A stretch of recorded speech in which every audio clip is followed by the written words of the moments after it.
Dominic Richard Harrison, known to the world as Yungblud, was born on August 5, 1997, in Doncaster, South Yorkshire, England. From the very beginning, he was surrounded by the influence of music and rebellion. Raised in a working-class family with deep artistic roots, Dominic's home life was anything but ordinary.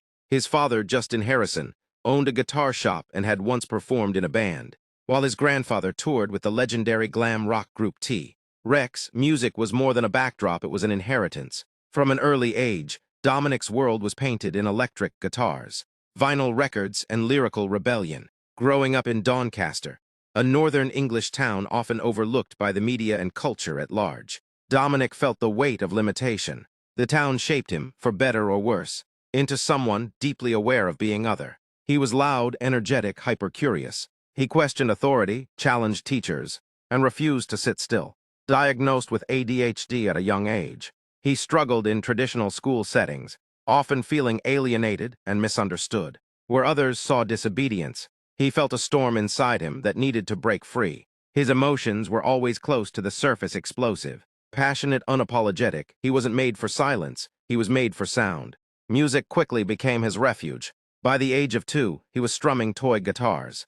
As he grew older, those plastic instruments were replaced by real ones, and soon he was writing songs, channeling the chaos inside his head into words and melody. His influences were vast and eclectic: The Clash, Arctic Monkeys, My Chemical Romance, David Bowie, Lady Gaga, Eminem, and Bob Dylan all shaped his sound. He was drawn to artists who didn't just entertain but provoked, questioned, and liberated.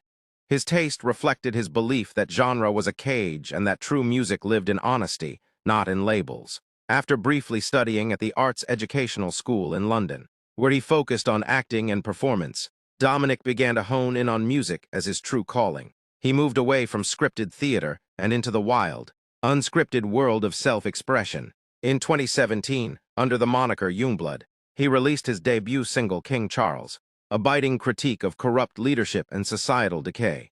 It was aggressive, unfiltered, and exactly what he needed to say.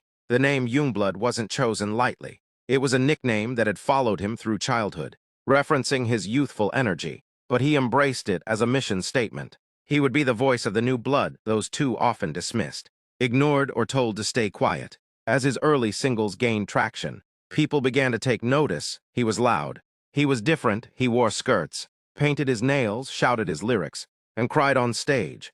He challenged toxic masculinity and stood fiercely beside the LGBTQ+ community, advocating for visibility, love, and defiance in the face of judgment.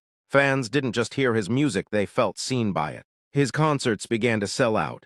His fan base, which he lovingly called the Black Hearts Club, swelled with kids who, like him, felt misplaced by society's standards. In 2018, he released his debut album, 21st Century Liability, a manifesto of discontent and confusion. It was a scream in the dark for those drowning in the noise of the modern world.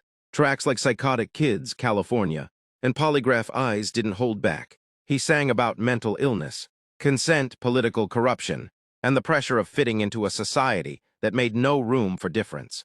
It was confrontational but vulnerable. The album wasn't created to please the industry. It was made for those who had been left out of the conversation. Critics took notice, and more importantly, so did the youth. While touring across Europe and North America, Yungblud turned his shows into spiritual experiences. They were places of catharsis where fans could scream, cry, dance, and exist without fear. There were no walls between him and his audience. He met fans backstage, signed arms, wiped tears, and remembered names.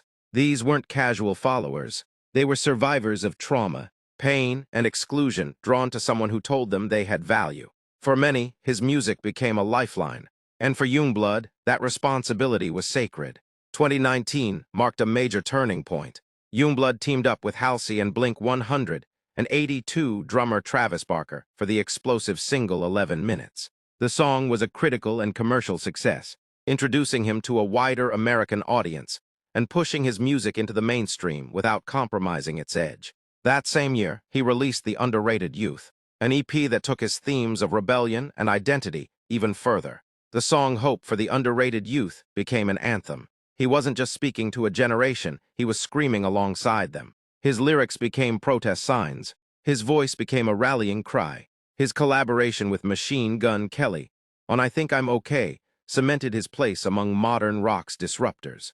It blended punk, hip-hop, and emo in a way that felt raw and urgent. But even as his fame grew, Dominic didn't chase comfort. He rejected the formulaic path, constantly evolving both his image and sound. His second studio album, Weird, released in 2020, was an intensely personal exploration of self-discovery. Songs like Cotton Candy, Strawberry Lipstick, and Mars delved into gender, love, insecurity, and authenticity. Mars, inspired by a transgender fan he met, painted a portrait of beauty, pain, and becoming. The album debuted at #1 in the UK, a triumph that signaled the world was finally listening.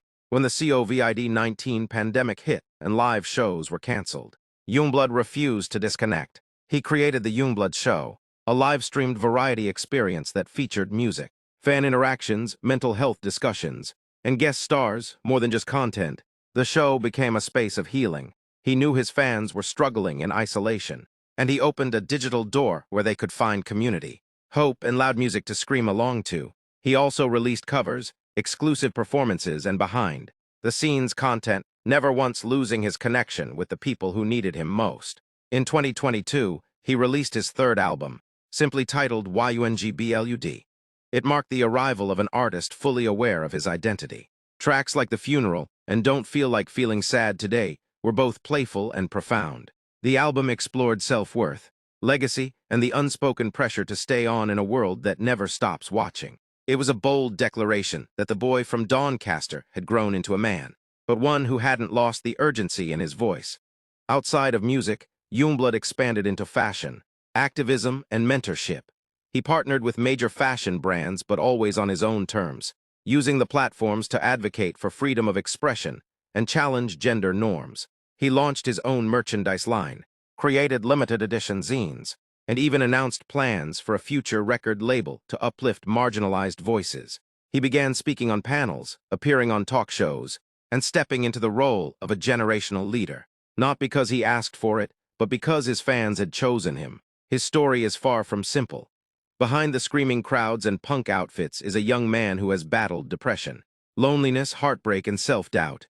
He has lost friends, faced media backlash, and carried the emotional weight of being a symbol for others. But through every high and low, Yungblud has stayed rooted in one belief, that the world doesn't need more perfect people. It needs people who are brave enough to be real. To this day, Yungblud continues to perform with the same raw energy that first caught the world's attention. He pours himself out every night, dripping in sweat, often in tears, because he knows that someone in the audience needs to hear what he has to say. And whether it's on stage, in a bedroom livestream, or in the quiet of a handwritten lyric, Dominic Harrison has never stopped fighting for the voiceless. He has become more than a singer. He's become a symbol for self-acceptance, for resistance, and for the beauty of embracing exactly who you are, even when the world tells you not to. He once said, "I want people to feel like they belong somewhere. And if that place is at a Yungblud gig, then I've done my job." And so, the Black Hearts Club continues to grow, not just because of the music, but because of the movement, because in Yungblud, they didn't just find an artist, they found themselves.